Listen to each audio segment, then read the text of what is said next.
Tumigil ka ba? Maghihiganti na naman? Kailan ka ba matatapos dyan? Bakit? Sa tingin mo ba para sa akin yung ginagawa ko na to? Sanay ka ba sa buhay mahirap? Sa kaning lamig? Sa tuyo? Ha? Sa kangkong?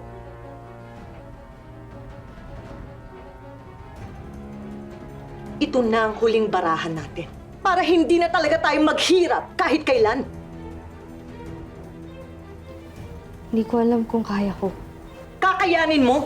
Lalo na pag nakita mo si Isabela na nagpapakasasa sa buhay niya na dapat ay sa'yo.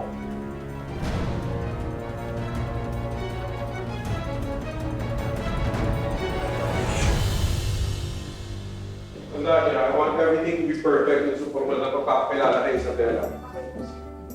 Kayo na bahala sa pagkain. Boys, marami pa mga darating na bisita. Kayo na bahala. At kapag ready nang bumaba si Isabela at wala pa ako, pumunta ako lang kasi si Gov. Kayo na umalalay sa kanya, okay? Apo. Siyempre, ikaw na yun. Sigurado ka ba, Ira?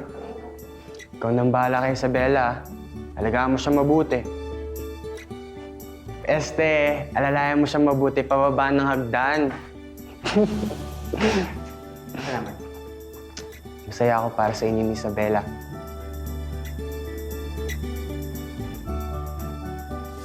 Natutuwa ako, Isabela, nagagawa ko na sa'yo to. Ang tagal ko na rin po nananabik na malagaan, Ma. Ah, teka. May isa pa akong surprise sa'yo. Sandali lang, ah.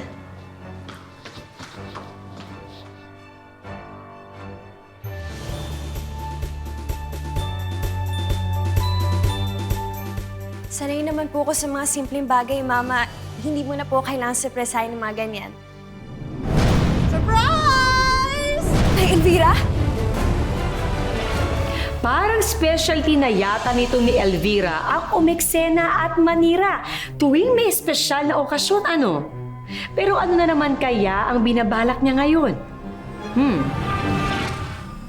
Mga kaibigan, palakpakan po natin ang ating star of the night, Miss Isabela Bermudez.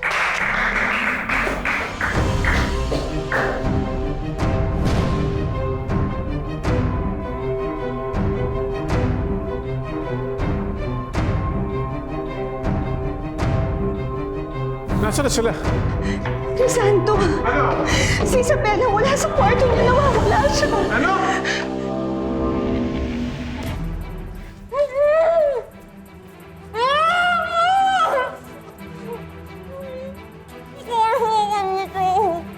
Huwag mong hayaang makawala yan.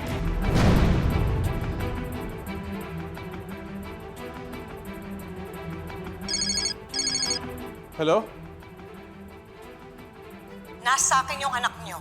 Hayop ka, Elvira. Ilabas mo nga anak ko. Huwag mo siya sasaktan. Hindi siya masasaktan. Sa isang kondisyon.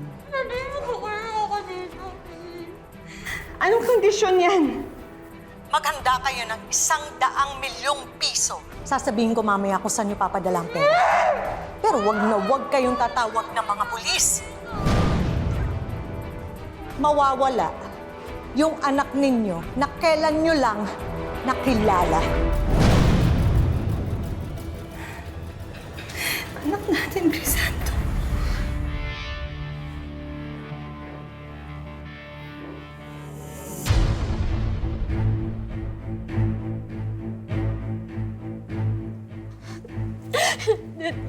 Nadine, please, makinig ka muna sa akin para awa mo na.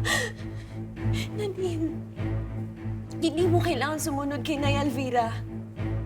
Makinig ka sa akin. Ang totoo niya, pinahanap nga kita eh. Kasi gusto kitang makasama sa bahay. Tsaka ayoko tanggalin yung pagiging anak mo kay Mama at Papa. Pwede tayo maging isang masayang pamilya. Nadine, please, pakawalan mo na ako dito. Tulungan mo ako.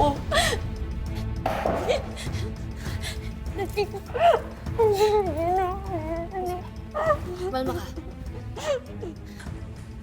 Malapit na silang kumagat. Konti na lang. Pwede na tayo magpakalayo-layo. at tumira sa sarili nating mansyon.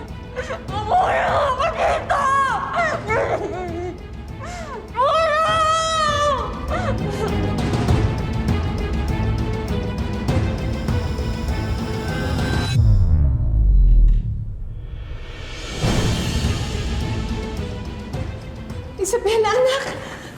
Isabella! Ang pera!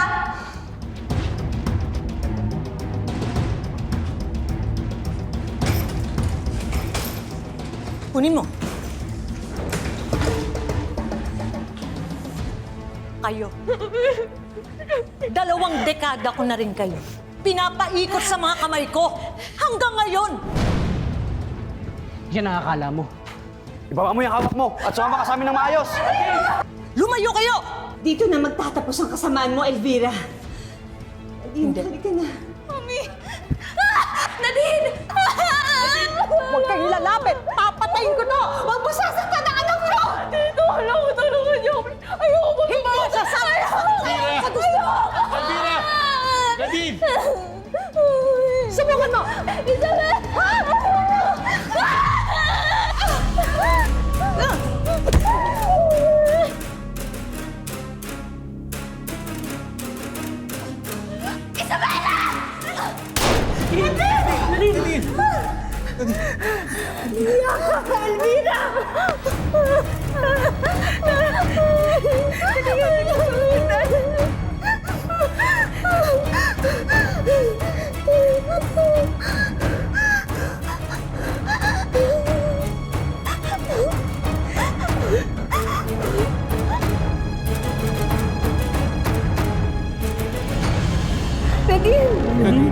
Nadine! Nadine! Nadine!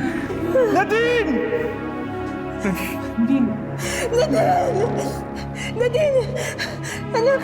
Nadine! Nadine! Isanto! Nadine! Nadine!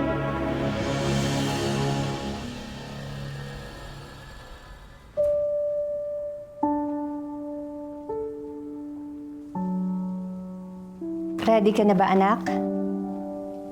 Opo, Mama.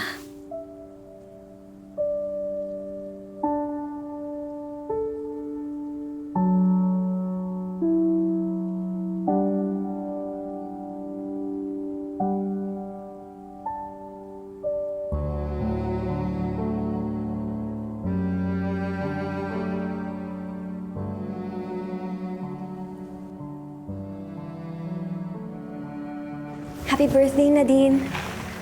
Happy birthday. Thank you po, Ma'am. Nadine, salamat sa pagligtas mo sa akin, ha? Ano ka ba, Isabella? Ako yung dapat magpasalamat. Kasi ikaw ang mas nagligtas sa buhay ko.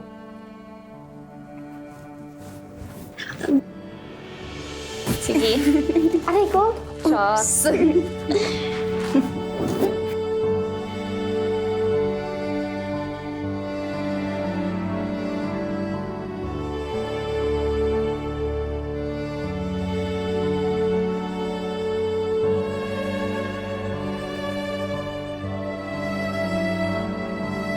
Maraming salamat sa pagsama sa ating istorya sa Tadhana. Nakaka-relate ka ba sa ating mga bida? Nako, i-comment mo na yan para sa iba't ibang kwento na punong-puno ng pag-asa at inspirasyon.